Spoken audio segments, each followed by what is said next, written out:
Thanks, Caroline. The President said yesterday that paid insurrectionists were behind or involved in the protests in Los Angeles. Does the White House have any more details about who they believe is paying these?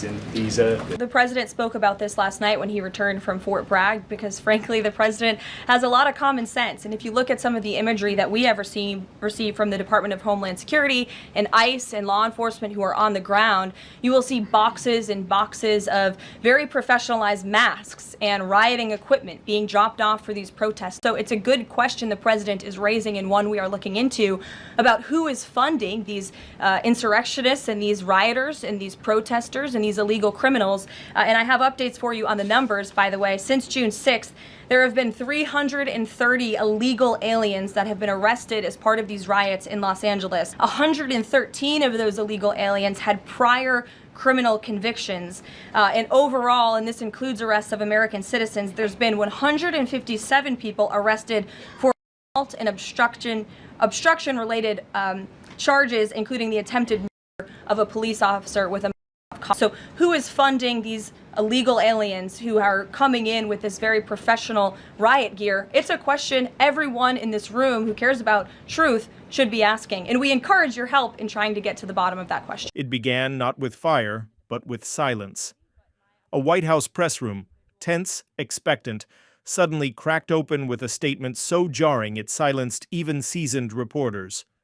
Caroline Leavitt, President Trump's press secretary, took to the podium not to explain, but to confront. "What a stupid question," she snapped when asked about First Amendment protections for peaceful protesters in Los Angeles. And just like that, the mask dropped.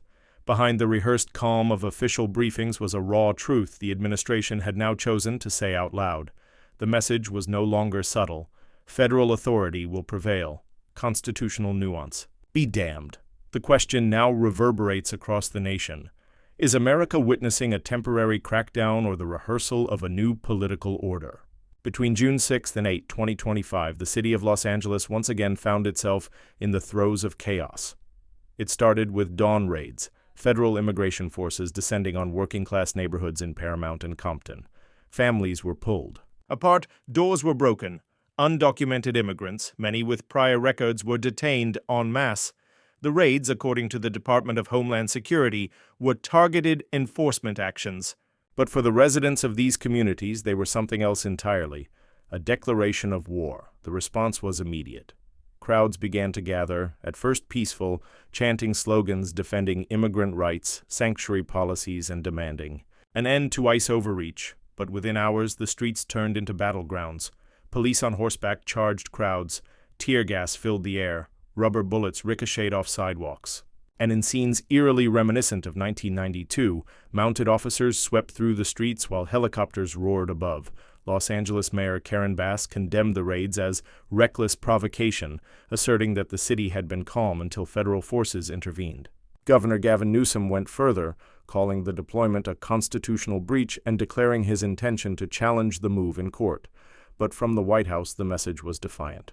President Trump invoked his authority under Title X to federalize the California National Guard, deploying not only Guard units but also active-duty Marines to reassert what the administration called law and order.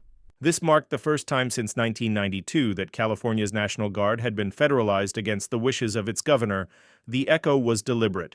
Trump, preparing for a grand military parade in Washington the following week, seemed to find political theater in the unrest. Federal agents swept through protest sites with military precision. Over 400 people were arrested in 3 days, nearly 400 of them undocumented immigrants, according to DHS. But critics saw a deeper strategy at play. The show of force wasn't just about restoring order, it was about sending a message to political opponents, media skeptics, and future dissenters. In the eyes of civil rights advocates, the administration had crossed a dangerous line. Peaceful protest, constitutionally protected, had been conflated with criminal insurrection. The legal line between federal enforcement and political suppression had grown dangerously thin.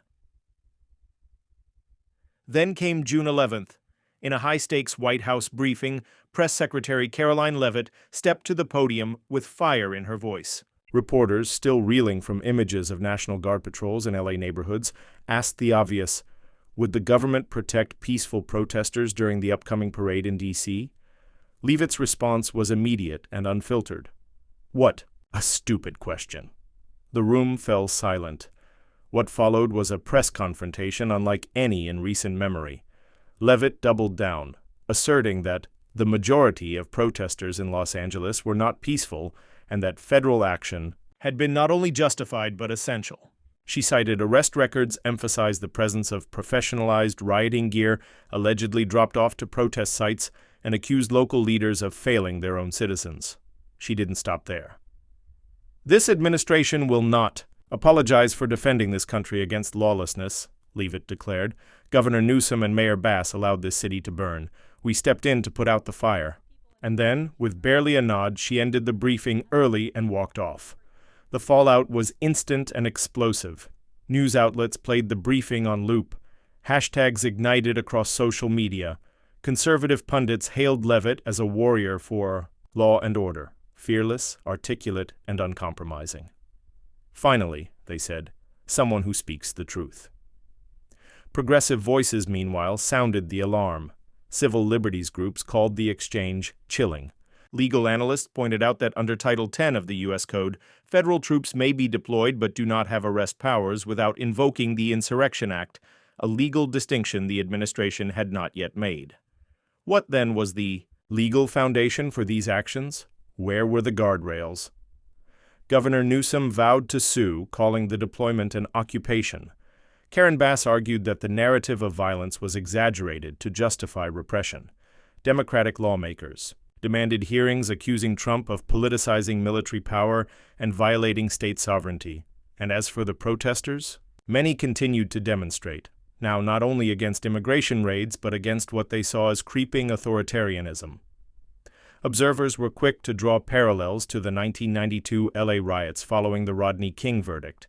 Back then, the military had also been deployed, order was restored, but at the cost of deepening mistrust between law enforcement and minority communities.